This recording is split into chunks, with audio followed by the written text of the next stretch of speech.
Hello students, I am Nakul Sheth. Welcome to another Java programming video tutorials. In the previous video, I have covered two important topics that are C versus Java, C++ versus Java.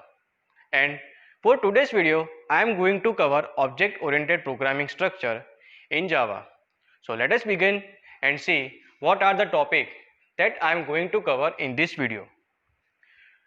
First, we will see what is object-oriented programming and what are the various fundamentals available in object-oriented programming. So that's like four main pillars. Those are inheritance, polymorphism, abstraction and encapsulation.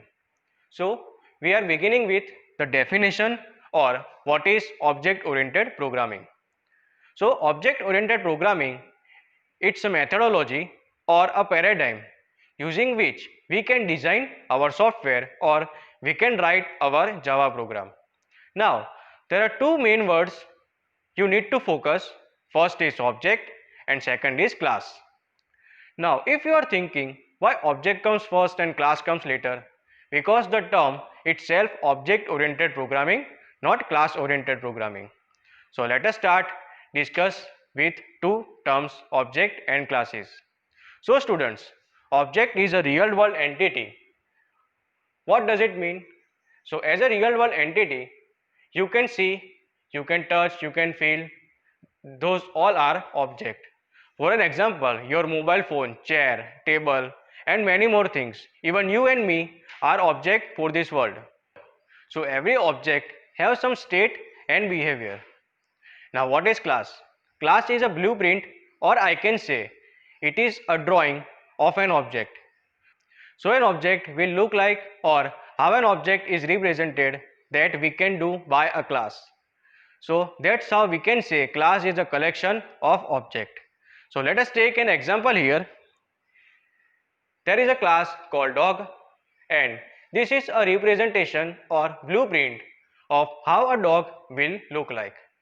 So we will have representation of a dog in two ways.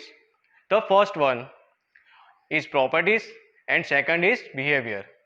Now properties are referred as attribute. For an example, what is age, what is size, what is breed, what is color.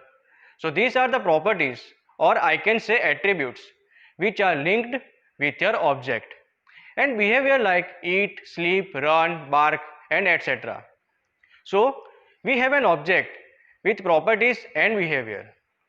And these properties and behavior written in class to describe an object. So having object oriented programming approach, we can have different types of object. So their properties will remain same, but the values for the properties will be changed. Now breed, size, age and color for all of these dogs will remain same, but their values will be different.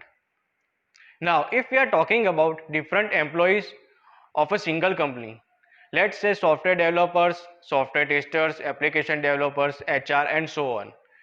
So different employees have same properties like their employee ID, name, age, salary, designation, but the data or values for these properties will be different. So this is what we are going to understand.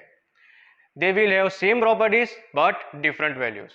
So I can say an object is a container which contains different properties and behavior both. And we can say class is a container or collection of object. So this is all about class and what is object. Now we are moving to four important fundamentals of object oriented programming approach. Those fundamentals we have encapsulation, inheritance, abstraction and polymorphism. So these are the main pillars of any other object oriented programming language. So let us discuss one by one. So let us begin with inheritance. So when one class acquires all the properties and behavior of another class, it is known as inheritance. Or we can say inheritance is a way the properties of an object will be acquired by another object. So in inheritance we have a relationship is known as is-a relationship. So it is also known as parent-child relationship. So having this relationship, let us say animal as parent and on other hand mammals, amphibians, reptiles and birds are child. So this is a relationship. So birds, amphibians, reptiles, mammals is a animal. So this is how we can relate them. We call animal as superclass or parent class, whereas mammals, reptiles, amphibians, birds, they are known as subclass or child class. Now take a look at types of inheritance available in object-oriented programming approach. First type we have single inheritance, then we have multi-level inheritance, then hierarchical inheritance, multiple inheritance, and at last we have hybrid inheritance. So we will discuss these types of inheritance in next video. So this is all about basic and different types of inheritance in Java. Now next is polymorphism.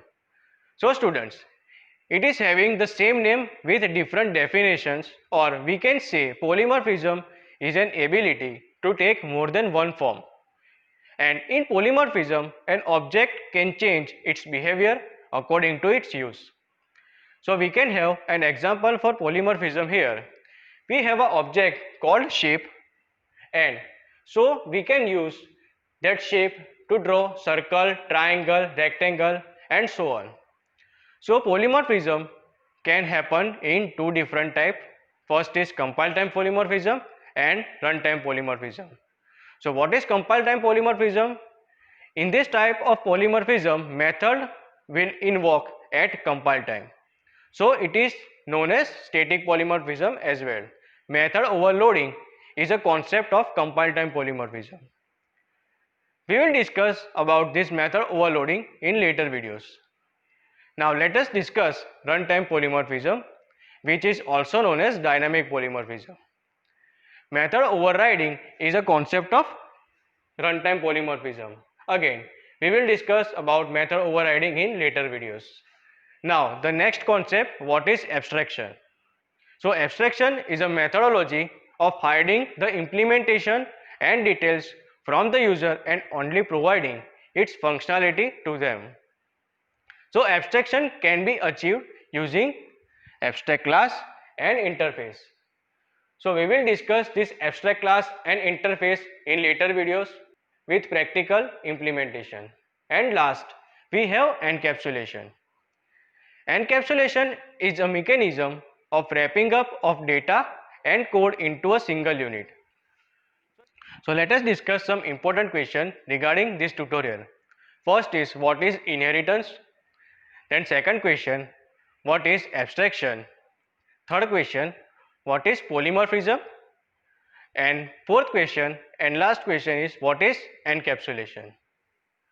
So this is all about for today's video. Thank you for watching this video. Keep learning, stay happy. Bye.